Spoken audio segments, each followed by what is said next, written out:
Vamos falar de Fundo Monetário Internacional, que elevou a projeção de crescimento da economia brasileira para 2,8% em 2022. Só que quando a gente fala em 2023, há uma expectativa de desaceleração, que não é só por aqui. A estimativa do PIB global caiu de 2,9% para 2,7% no ano que vem, puxado pelo risco de recessão nas grandes economias. Então, elas vão nos ajudar a explicar isso melhor para a gente. Pri, começo contigo sobre essas projeções. Pode pôr à mesa. Vamos lá, então a gente preparou uma tela para mostrar os dados gerais, né, para a gente trazer aqui as principais projeções. A gente tem, então, como você falou, né, Evandro, o mundo que cresce 3,2% em 2022, né, essa previsão do FMI, estamos com a tela aqui, para 2023, 2,7%. A previsão para 2022 ficou mantida, para 2023 teve uma leve queda de 0,2 ponto percentual, estava em 2,9, agora 2,7. China, 3,2% de crescimento esse ano, que deve ser o menor crescimento da China desde o início da série histórica do PIB atual da China, que começou em 92, ou seja, um recorde,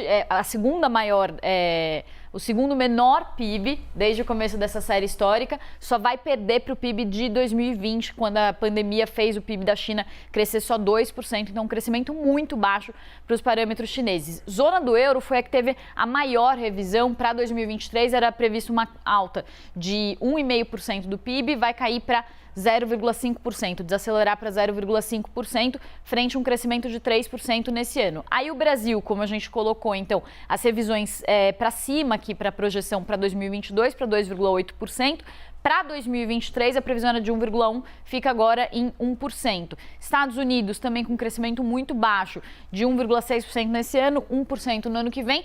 E aí aqui a gente destacou também os emergentes para mostrar que o Brasil está crescendo mais nesse ano do que Estados Unidos. No ano que vem tem uma previsão de crescer mais do que zona do euro, segundo o FMI, mas está crescendo abaixo da média dos emergentes, tanto para esse ano quanto para o ano que vem, quando o FMI coloca aí uma projeção de crescimento de 3,7%, tanto para 2022 quanto para 2023 para o grupo de países emergentes. Inclusive, se a gente pegar, por exemplo, Índia deve ter uma expansão de quase 7% nesse ano. Então, se a gente comparar com os emergentes, o crescimento do Brasil está abaixo. E aí o que eles destacam, só para passar a bola para a Thaís, de geral, eles falam que guerra na Ucrânia, China com a política de Covid-0 e o aumento dos juros no mundo estão provocando essa desaceleração muito forte. O que eles destacam também é que as três maiores economias do mundo, Estados Unidos, China e zona do euro, devem ficar estagnadas a partir do ano que vem. Falam de recessão para a Itália, Rússia e Alemanha, e eles falam que os choques desse ano eles vão reabrir feridas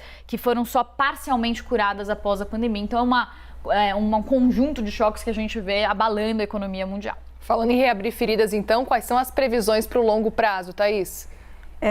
Muriel, há uma preocupação muito grande assim, das feridas que vão ser mais permanentes, mais resistentes, né? Como se fosse uma superbactéria que consegue resistir ao antibiótico. E o único antibiótico que o mundo tem hoje para lidar com a crise é a taxa de juros, porque o principal sintoma é o aumento da inflação. Não foi diferente aqui no Brasil e no resto do mundo, com choque de preços de energia castigando os países desenvolvidos. Para o Brasil, a gente olha e bom, o que isso vai acontecer com a gente aqui? O Brasil vai conseguir passar ou sofrer menos diante desse cenário internacional? Olhando para esse contexto, a Tendências Consultoria fez um estudo que eu e Priscila adiantamos hoje aqui em primeira mão no CNN Money, exatamente para tentar olhar para o médio e longo prazo e entender na próxima década qual o crescimento esperado para o mundo, para o Brasil e sob que condições,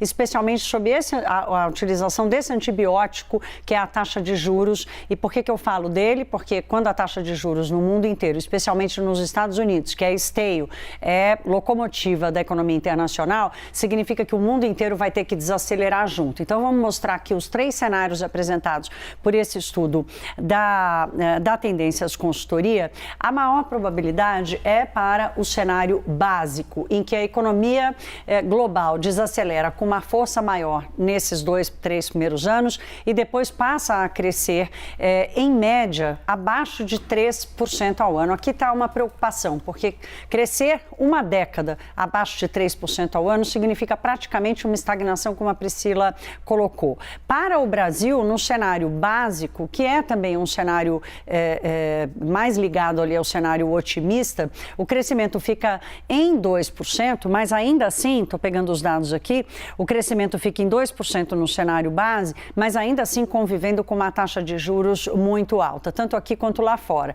A taxa de juros usada pelo estudo da Tendências é a do Banco Central americano, por isso que está ali Fed Funds, que é como a gente chama, aqui é a nossa Selic, lá a taxa dos Estados Unidos são os Fed Funds, que vão ficar entre 4,5% e 4,75%, que é um patamar elevadíssimo. No centro está o cenário mais pessimista, com o PIB global crescendo a 2,5%, isso significa o PIB global abaixo de 3%, significa que tem grande economia aí vivendo recessão.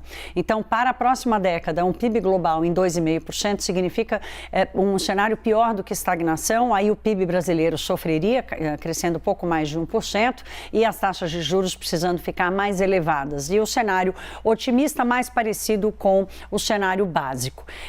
O combate à inflação, e aqui no Brasil não vai ser diferente, ele está exigindo uma dose muito forte desse antibiótico, dessa medicação. Não é à toa que o Banco Central brasileiro passou 1 ano e meio subindo a taxa de juros, ela saiu de 2% para quase 14% ao ano. O nosso ciclo já se interrompeu, a nossa inflação está caindo, mas ainda assim, dado o nosso histórico, o Brasil precisa conviver mais tempo. A previsão dos economistas, parte dessa previsão de menor crescimento para o ano que vem, é porque vamos conviver com uma taxa de juros em 2 dígitos o ano que vem inteiro, provavelmente esse é o cenário de hoje. Então, Cine e Muriel, é um momento em que, como eu já falei algumas vezes, o Brasil teve a proeza de entrar em recessão quando o mundo crescia, né? Vai ser muito difícil a gente conseguir andar completamente descolado desse cenário.